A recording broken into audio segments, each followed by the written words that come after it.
So can I just start with your team news for tomorrow night? For those maybe unfamiliar, just rattle through who's not available. Well, I think we'd be here too long if I said who wasn't available. But I mean, look, Amar Fata came back into the squad for the game on Sunday against Hearts, and he's trained really well since. So he'll be a part of the match day squad.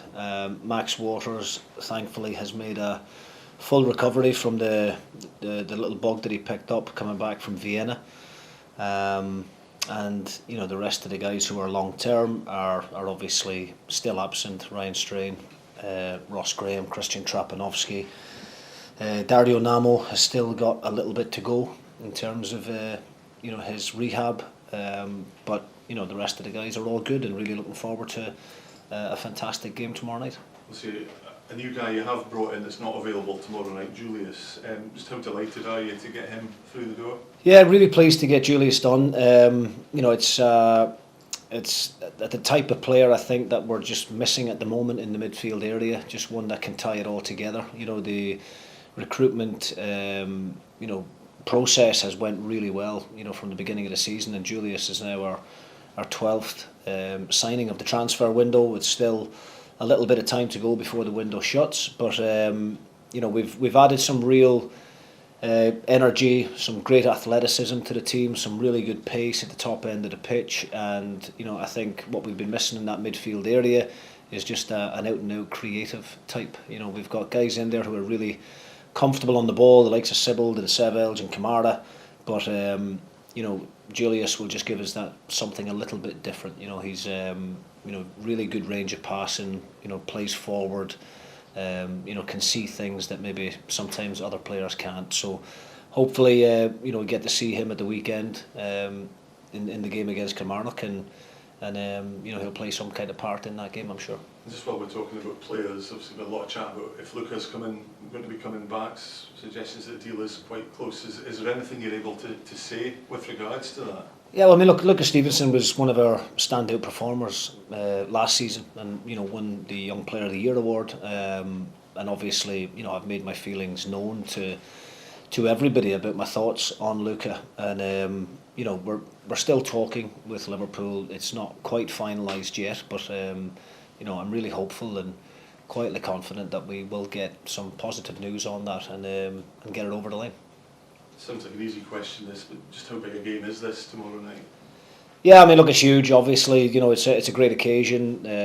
Especially off the back of the performance last week in Vienna. It was a great atmosphere at the game. Generated by both sets of supporters, and our own supporters are going to turn out in great numbers for the game tomorrow night, and we really need them, to generate that type of hostile atmosphere that we felt from the Rapid Vienna fans last week. The players put in a great performance. We've taken learnings from the game in areas that we think we can improve and do better. I think both goals against were certainly avoidable, and there was moments within those situations that we could have done better. But from an offensive perspective, I thought we offered a lot to the game, and we caused Vienna a number of problems at the back, and obviously scored a couple of really good goals. So it's going to take the same level of commitment, the same level of effort from the players, which won't be an issue. The guys are really excited and obviously played a lot of football at this early stage of the season, but fatigue doesn't come into it. The adrenaline for an occasion like tomorrow night will drive the players on, and hopefully we'll have a really memorable evening to look back on. Going back to your squad, Jim, can you put a number on how many more you'd like in before the window closes? No, I mean, look, I don't really like saying how many more we need, because obviously we're talking to a number of different players in different positions. I'm really pleased with what we've done up to now. I think our new head of recruitment, Ross Goodwin, has worked tirelessly behind the scenes. He's identified some fantastic talent. The profiles that I gave him kind of when he came in around about March, April time, he's ticked all the boxes in terms of good quality players that he's brought to me. Obviously, then I've got to make the difficult decisions on which ones we go ahead with and which ones we don't, and obviously lots of work behind the scenes then to try and get these deals over the line. So I think to have done you know, the amount of signings that we've done with the rebuild that we knew that we were going to have to deal with in the summer, I think we're in a fantastic position. You know, the only negative point is that the injuries have really cost us over the last couple of weeks. You know, but nobody can preempt those types of situations. You know, when everybody's fit, I believe we've got a really, really strong squad and a very competitive squad to go and compete at the top end of the table. How has it been just gelling all these new players together into the squad where you're obviously having to win games? Yeah, it takes time. Undoubtedly, it takes time, and you know your pre-season is relatively short because you're coming straight into a real competitive game on the European stage. And I thought we managed that situation really well with the two Strasson games and the Falkirk game in between. It does take a lot out of the group because of the lack of numbers and the lack of availability at the moment. But the group that we have got available to us have been fantastic. You know, they've done brilliant. We actually played really well against Hearts in the first 45 minutes, but I think you could see as the game went on that there definitely was a little bit of tiredness, creeping in with so little time to recover from the effort on Thursday. So. I think we're in a good place. I think we'll start to see a few guys coming out of the treatment room soon. Obviously, Eskison is a great addition to the squad, and hopefully things will continue to progress with Lucas Stevenson, and hopefully we'll see him in a Dundee United jersey very soon. You feel tonight or tomorrow night set up for a 1980s style Dundee United European night?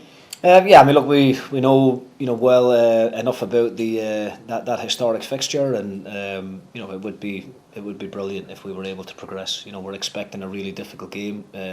Rapid Vienna had a really good result themselves against Sturm Graz at the weekend, so they'll no doubt take a lot of confidence from that. We know the dangers that they have. Attacking wise, they're a really fluid team in terms of their rotations and the pace that they have in the top end of the pitch, but we felt that we caused them a few problems at the back ourselves with the quality that we have going forward. So I hope it makes for a really entertaining game. I hope it's an exciting one for the fans to watch, and fingers crossed we can shade it. Jim, Isaac Papo underwent a scan. Is he facing a lengthy spell on the sideline? I mean, unfortunately, the news wasn't great. As we first feared after the game, he has suffered some ligament damage in and around the knee, and there's still ongoing discussions with regards to how best to rehab that type of injury. But I mean, Isaac is going to be out for a lengthy period of time. How difficult is the injury situation to manage, given you're not only facing European opposition but managing that alongside the start of the league campaign as well? It is a real challenge. I've never kind of had to face this type of situation this early on in the campaign. Most managers and head coaches out there accept the fact that there's going to be injuries throughout the course of the season, and you're going to have to go without one or two key players. But I think at the stage that we're at, where like the game on Sunday, we're missing 7 or 8 really influential players who arguably could be in the starting 11 against Hearts, which would obviously make us stronger, give us more options within the squad. I don't mean that to be disrespectful to any of the younger lads that we've promoted from the academy. Those guys have done terrific in stepping in, but missing 7 or 8 of your main players. Ross Graham, our club captain, Ryan Strain played nearly every game for us last year when he came back from injury. We were excited about the likes of Dario Namo. Trapanovsky had a great pre-season. Really big players. Max Waters at the weekend as well, missing him against Hearts in such an important game. So it has been difficult, it has been challenging. Nobody likes to hear you talking and moaning about it all the time because it looks as if you're trying to make excuses, but it is the reality that we face at the moment, and we just have to make sure we get the best out of the players that are available to us at this moment. Has it changed your sort of look at how you're recruiting players? Are you looking to bring anyone else in on top of those that you're looking at already, or do you just go with your plan as is? No, I think we'll be okay. I mean, look, Ryan Strain and Ross Graham and Papo, they look like lengthy injuries, but I think we have enough cover in those areas at the moment. We've got a really strong back three at the moment with Ayovu, Esselink and Carestes. We've got Sam Harding, waiting in the wings for his opportunity. We've also got Sevelj who can fill in that area. In the other areas in the midfield and in the wing back roles, we should be okay to deal with those injuries. So no, I think we're fine at the moment. Our recruitment strategy will remain the same. We've got 12 in, as I said. We may still add another 1 or 2 in key positions, but once we get everybody back and we've got a fully fit group to choose from, then I think we'll be a really tough team to face. And given the game tomorrow night, how you go into that game, how big an opportunity is this for you to progress to the next round of this competition? Yeah, it's massive. I mean, look, it's everything that it's the position that all managers and all players and backroom team want to be in. Big games at a European stage, with so much on the line. It's exciting, and there won't be any need for too much motivational speeches from me before the game, because the players know what's at stake. They know the opportunity that they've got, and it should make for a fantastic fixture. But on the flip side of that, we know that Rapid Vienna are a really good team, and probably still in a lot of people's eyes are favourites, albeit they're the away team. But with a really good home support, I'm led to believe the game is practically sold out. I don't think there's a ticket to be had. If the fans can get behind the team, generate a really positive atmosphere and drive the players on, then, as I said, hopefully it will be a memorable one that we look back on in years to come. Thank you. Jim, you've spoken about obviously Lucas Stevenson a little bit earlier, just in terms of if he is to come into the club on loan. Will that mean you'll need to look at a couple of the other loans you've got, just in terms of the number that are allowed to come in, even those sort of potential buy options that you've got in there as well? Yeah, I mean, look, a lot of the loans have been set up in a way that there are the option to buy at the end of the loan. Now, if we need to speed that process up in order to free up a loan place, then yeah, we're well within our rights to do that. So obviously, you're allowed to have 6. We're at that point at the moment. So yeah, we need to tidy 1 or 2 bits up on an admin front, but it shouldn't be an issue. And obviously you mentioned the sort of rebuilding job you're doing here and the number of players you have out injured. So given that situation, just how important are players like Craig Sibbald at the moment, who's able to get on the pitch, who's got that experience of the league and what you want from the team to help those new players just to gel together and know what you are looking for on the pitch? Yeah, I mean, look, the senior players are are always invaluable to any good team out there, and all of the teams I've been at in the past as a manager, you rely heavily on those senior individuals to set standards in training, to create the culture that we're looking for within the dressing room, and obviously to lead the team on the pitch on a match day. And I think Sibs over the last few games has certainly stepped up to the plate. He was playing with an injury for a large period of the season last year, and I think now that he's back to full fitness, I think we're starting to see the best of Sibs again. So the likes of Craig and the likes of Vichko and Will Ferry and these types of guys are really, really important members of the group, and they help knit the whole thing together, especially when you've got as many new faces coming in as what we have. So yeah, I'm delighted for Sibs that he's got his place back in the team, and he's working extremely hard to make sure he holds on to that jersey. Obviously, given those injuries you mentioned, a lot of the younger players have come in and been around the first team and been in these squads, and just what kind of an opportunity is that for them, and just what have you made of being able to look at them a little bit closer and evaluate them in terms of their long-term future? Yeah, it's been great. I mean, the academy has always been something that I've kept a close eye on at every club I've been at. I've given a number of debuts to players over the years at each and every team I've managed, and I've done the same here at Dundee United.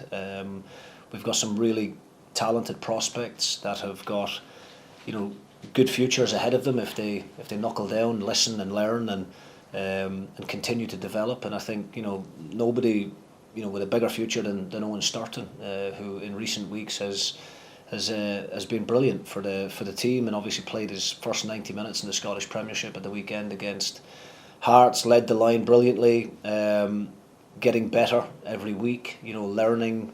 He's got a great attitude in training, and I think he is, should be an inspiration to some of the younger ones within the group. We've got Sam Harding as well, another one who's chomping at the bit to get his opportunity in the backline. Finished the season really strongly last season for us.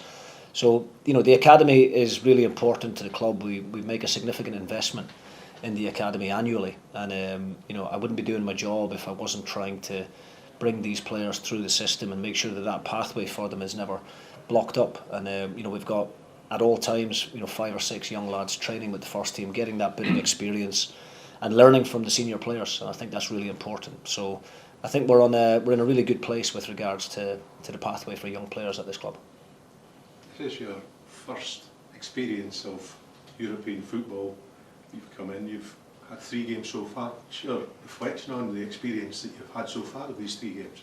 Well, I've really enjoyed it, first and foremost, and it's. I said a few weeks ago that it's a reward for all the hard work that we put in last year. Some of those players are still with us this season. Obviously, some of the players left in the summer, but we're still, very grateful to those guys that have put us in this position that we find ourselves in at the moment. Looking forward to a huge game against Rapid Vienna with the opportunity to get through to the playoff round in the hope of getting to the group stages. I think financially we know what the European money can do for the club. We know the importance and the significance of it. You can see what some of the clubs around us are doing, in terms of the investment that they're making in their teams, because those European places are so sought after and so important, for the sustainability of the football club. So from our perspective, it's great to be involved in it. I think when you are involved in it for the first time, I think all it does is whet your appetite to make sure that you're back here regularly. And in order for us to make sure that we get back to this stage again on a consistent basis, we have to make sure we're competing well domestically in the league campaign. As I said, once we get our players back fit and we have a full complement of players to choose from, I think we'll be a match for anyone on the day. So that's what we have to do. That's the challenge for the backroom team and for the players. And we're all really excited for the fixture tomorrow. But with so many new players coming in, has it been difficult for you to get them playing as well as they are? Is that a challenge that you've enjoyed? Listen, it's the job of any manager and any coach out there. It's to identify good talent. It's to have a certain way of training that fits within the style of play you want to see at the weekend. We spoke about adding athleticism and pace to the team in the summer, and I think you can see that now with the likes of Dolcek and Sapsford and Max Waters, Trapanovsky when he's fit. We've got really good players at the top end of the pitch that can go and put a bit of fear into the opposition backlines, and we've scored a number of goals by playing forward quickly.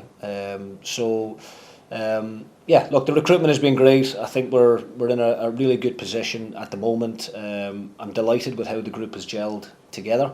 I don't think we're the finished article by any stretch. But we will certainly improve week to week, and I think the performances up to now, both in Europe and domestically, okay, we conceded a few sloppy goals there at the weekend against Hearts, but the overall performance was actually very good. And I believe under the stewardship of Derek McInnes that Hearts will be up there challenging for those European places this year. I've listened to the ambitions of the new investors at Hearts as well, and what their expectations are for the future. So the fact that we could go toe to toe with Hearts, arguably, should have taken something on the day, but for 1 or 2 individual errors we would have. I think that gives us great optimism and great hope for the season ahead. And with all the forward-thinking players that you have chipping in with the goals, that must be something that's pleasing for you, knowing that if someone has an off time, there's others that can step in.